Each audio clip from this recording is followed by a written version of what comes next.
मिरजमध्ये national railway मजदूर union Pune मंडळ यांच्या वतीने उपोषण करण्यात आले।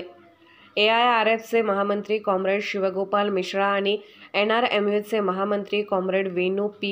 नायर यांच्या आव्हानाने जुनी पेन्शन योजना लागू करण्यात यावी यासाठी देशव्यापी उपोषण संपूर्ण देशात 8 जानेवारी ते 11 जानेवारीपर्यंत करण्यात येणार आहे, असे सांगण्यात आले। मिरज शाखेचे सचिव M. सोलोमन, आयोजक सचिव मंजूर शेख, सचिव Samuel Potter, comrade Sudhir Patil, HM महावर, कॉम्रेड लक्ष्मीकांत, कॉम्रेड मानसिंह मीना आदी मोठ्या संख्येने कार्यकर्ते व पदाधिकारी उपस्थित होते। कार्यकारी संपादक इम्रान कोतवाल।